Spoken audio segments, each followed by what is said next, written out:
Hi, I'm Mitch Shoemaker, and today is day 72 of my doing 100 days of YouTube videos and focusing on today. I stayed up all night again. I got like 4 hours of sleep yesterday. I don't even know why I'm awake right now. But I don't know what I did today. That's fabulous. I did chat with a friend of mine today. And she's going to help me with my book cover for my book, Recognizing God's Hand in My Life. So I did actually tonight, this morning, whatever, I did go on to my laptop and did a little bit of research to figure out what size book cover is supposed to be, and found some pictures and put on there. So I kind of sort of created my own. I I know it needs help, but I kind of created my own book cover. What's in my head, been in my head for a very long time, I finally put into a Word document that I can hopefully in the future figure out how to use to publish my book with, to like put on Amazon or whatever, however that works. Because I think you can just upload your own images for the book covers for whatever. So anyway, I have one sort of now for that book, so yay. And then I was scrolling through my email, and my mentor sent me the rest of the book. Apparently she's finished going through my book, and she's like, she likes my story, but she's like, if it's just for you, then it's fine. And if not, if you're going to actually publish it, it needs a lot more details. And she said it's fine that I skip around on my story, but she's like, give some more details, like where are you at and the circumstances, things behind it, and then to use actual names. And I try really hard, like in my videos and in my book, not to use people's actual names, because I don't know if anybody else knows them. And this is a story about my life, and it's from my perspective. I don't know how other people viewed what happened to me or what they were thinking. It was, my interpretation of the situation, which may be very different from someone else's. And they may be calling me up and correcting me, saying, this isn't how that really was, or you're just making this up, or you remember it wrong. I don't know. I don't want to get into a whole bunch of arguments. So I don't know if I just use like aliases and make up aliases, if I just use like initials, because I do realize when I was writing it, it was kind of confusing trying to reference like which friend or person that I was talking to or referring to, or the situation, because other people do impact my life, and in some cases positively, and in some cases not so positively. She also wanted more details about my 12-step and what got me started in that and all of those things. And I was like, yeah, these are all good things and details that would be good to um, put into my book. They're just not things that I thought about. Some of them I honestly didn't think about. Like it didn't occur to me to explain how or why I started going to 12-step programs, just that I'm in a 12-step program. So of course when I'm talking about it, I can remember the situation. It was not a pleasant situation, but I do remember it, and I didn't write about that in my book. So that would be a whole other section, story, details, whatever it may be. So I didn't put all of those details in my book. I was trying to focus on just the basic trauma things that happened to me, and how I recognized God's hand in my life, and my life is better because of that. I didn't put it in a timeline specifically. I kind of bounced around a little bit, which is okay if it just kind of flows, because different trauma connects to different traumas. So as long as it flows, it's okay. But I kind of need to, for each chapter section that I'm bouncing around, I guess, to say where I'm at and how I got there, whatever the case may be. So these are all details I intentionally left out of my book. And my mentor's like, where's this information? And I'm like, oh, do I have to put that in there? Because it makes it far more personal when I put like where I grew up, and when I moved, and why I moved, and why I ended up in 12-step programs, and all of those things. It brings up a lot of things, and it actually happened because of someone that I was dating or broke up with, and I was doing some research on something and I found some information about a 12-step program. So I checked it out, and and I just kept going because it was beneficial and it helped me. And when I first started going, I kind of felt like I'd learned all the things I was supposed to do growing up in the church. I just never learned how to do it. And doing the 12 steps was kind of like, this is how you do it. This is how you do the repentance process. This is how you make amends to people. This is how you learn to love yourself. This is how you take care of yourself. This is how you set boundaries. This is, you know, how you prioritize things in your life. And it's a constant thing. Once you get through all the 12 steps, you start over and do it again, because there's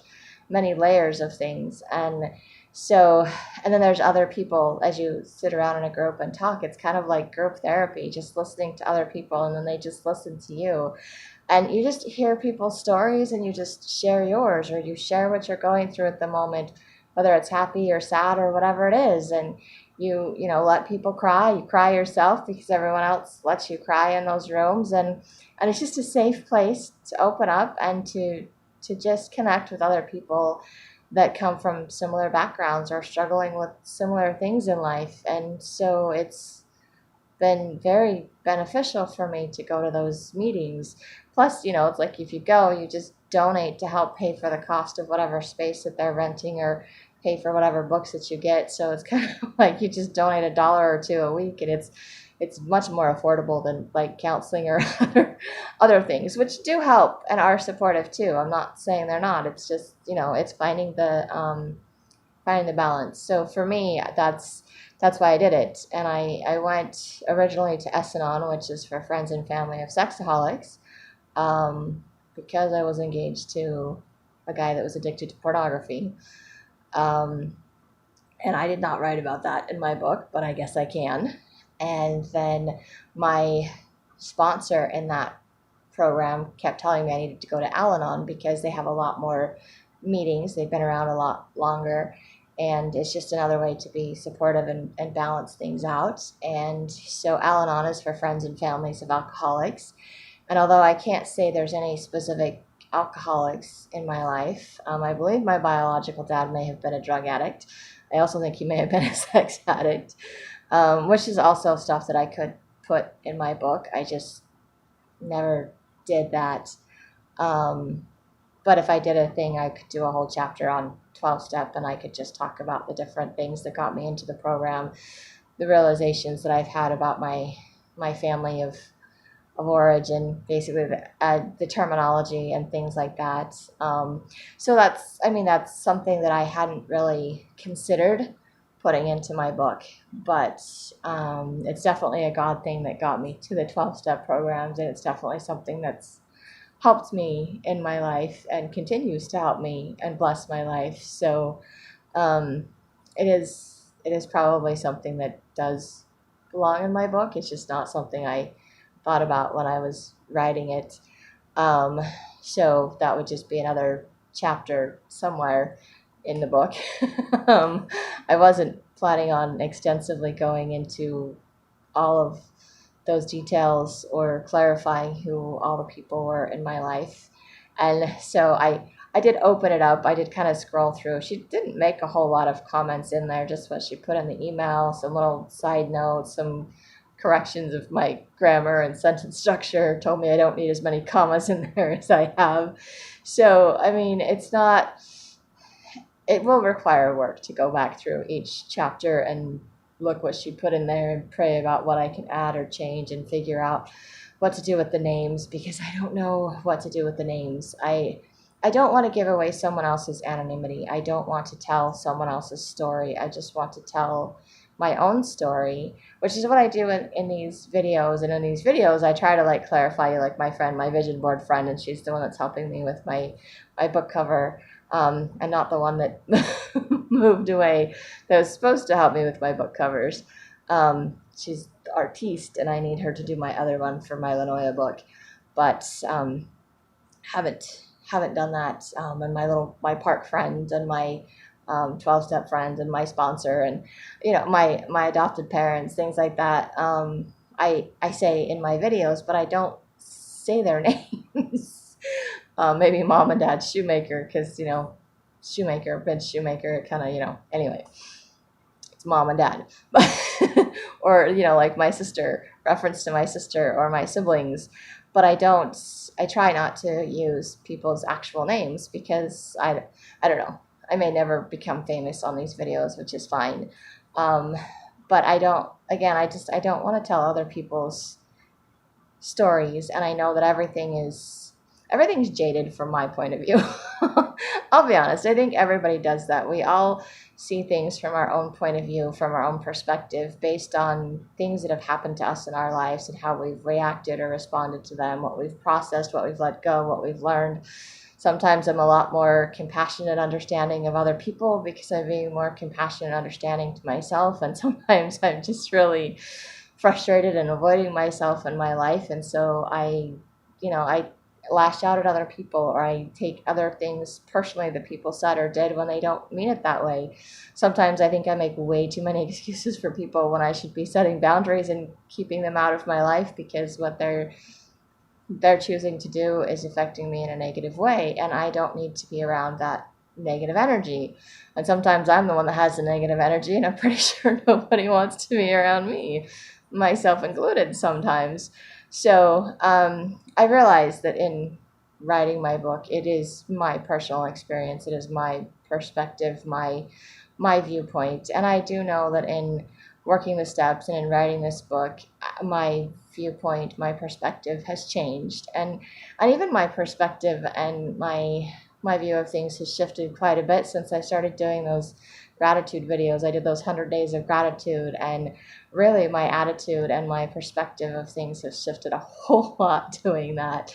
So I know a lot of those things have shifted for me and has changed. And even though I've been depressed and been sick for most of this day 72, these past 72 days, which has not been enjoyable for me, I haven't been as depressed as I've been in the past. I have been a lot more accepting of myself and my situation. I have been more grateful for the little things that I have been willing to do, and feeling like God is just teaching me to just focus on the little things and just do the little things and be happy for the little things that I'm doing. And for days like this, that even though I stayed up all night, I chose to actually do something, even if it was, 5 o'clock in the morning. Instead of going to bed, I'm making a book cover for my book. I'm, attempted to apply for jobs and get frustrated, and I gave up. I know I'm not giving up entirely on that. I just forget the whole long, detailed process, and I need to look up a whole ton of information to finish filling things out because apparently just having a resume that has your history is not good enough. They want actual details and dates and everything, and it's like they want the address for the college that I went to, and I was like, you do realize that I graduated from college with my bachelor's degree, like aging myself 15 years ago. I mean, I don't know the address to that. I don't remember the exact date that I started or graduated from. I don't even know where to look that up, to be perfectly honest. And somewhere, I never framed my diploma, but somewhere amongst all of my papers, I do have some kind of a folder or something that has a diploma in it from when I graduated. But I haven't really used my degree other than I can say I have one. And I've gone back to school several times to attempt a master's degree and just never finished any of the programs I've started with that. So I'm like not counting that as school or information for job applications. But now they want like the addresses, the supervisor's name and phone number for all the jobs that I did for the past 10 years. And I was like, I can look up some of that information, and some of it I don't know. And one of the companies I used to work for actually moved, and I don't know where they're located. I don't know if they moved again or if they're still at the same location. Well, I know they moved from where they were at. I think they're still in business, but they might not be. I think they actually just went out of business. I know somebody else that worked there too, but I think they just went out of business last year, maybe the year before. So I don't even know how to put that information on a resume. I'm just like, really? I gotta look that up? So I gotta go look up the companies that I used to work for and their addresses and their phone numbers and the dates I'm just making up dates. I'm like, I know the months and the year. I don't know the exact dates, so I'm just putting in a random day in the month. I don't think they care that much. I'm sure if they call the company can correct them, and I'll just be like, I guessed, because I don't remember the exact date that I started working or quit for someplace, and I'm not gonna call them and say, hey. So anyway, uh, I got frustrated because I don't want to sit there and keep looking up information. I'm like, I'm 79% through with the application, but I still have to look up all that information, which to me is annoying because if it's all on, I mean, if my work history is on my resume and they give you the option for a list of references, why is it that I have to go through and fill out all the same information that's on my resume? What's the point of having a resume if I have to do that? I mean, it used to be in the old days when they didn't have like computer applications, you'd go fill out a paper application and you could just put see resume and you could just attach a resume to it, and that was it. You were done because you put all that information on a resume. Oh crap, my battery's dying because my phone's not plugged in. Oops. I hope it doesn't die before I finish this video. Or maybe that's my clue to stop complaining and go to bed, because I should be grateful that I'm at least looking into jobs, and grateful that I looked at the email from my mentor and kind of just glanced at the suggestions that she has for me. So I kind of have an idea as to how much work I have cut out to rewrite my book, but I knew that was going to happen. So, and I have a book cover, so there's something. So at least it's the most productive I feel like I've been this week, even though I didn't do anything else. I didn't do dishes or anything else today, but that's okay. I did something, and I'm just grateful for the something that I did, and grateful that I could see, my perspective of things, and just share. I'm like, I know in these videos, everything is my perspective. It's what I'm learning about myself. It's how I view my day, and it's different every single day, how I view myself, how I view my day, what I'm willing to do, what I'm not willing to do, what I accomplish, what I don't accomplish, etc., etc. So I just don't know when it comes to my book how to write it without putting other people's names in it. I probably need to put other people's names in it. I don't want it to affect other people.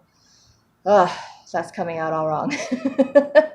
I want people to read it, and I hope that it inspires them to come unto God, to look to see God's hand in their lives, to find something to be grateful for, because I have, and I've been able to look through my past and to see that I have been blessed in spite of all of the trauma and the hurt and the pain, and it reminds me that I am loved and that God loves me and that I'm worthy and cared for. And I want other people to get that message, to see that, to maybe relate to my story like we do in our little 12-step meetings that I go to, and we sit around and just share our stories.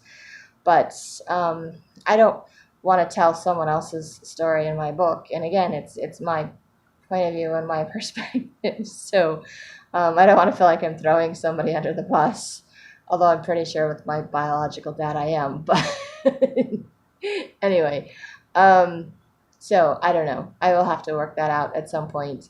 But this is just me venting or doing my verbal journaling, because I haven't been writing in my journal, which I need to do again. All things I know I need to do, but when I get tired or sick or depressed or whatever, I don't, or I get too emotional and I don't like facing my emotions. I don't do things. So today, this morning, last night, whatever, it's just my lip itches. It's just my attempt to face things that I've been avoiding, and I know the more things that I face and do that I've been avoiding, the better I will feel, and the more motivated I will be to do other things. So today I tackled a little bit of something, which is also working towards my goal of getting my books published, so that makes me very happy. Sort of towards my goal of finding another job, but kind of, hit the brakes on that one. But I'll figure that one out at some point anyway. And anyway, that's all I have, and I don't want my battery to die before I finish this video. So if you like these videos, you can hit like, subscribe, or share with someone else if you think they'll like it too. And I hope you have a great day full of gratitude.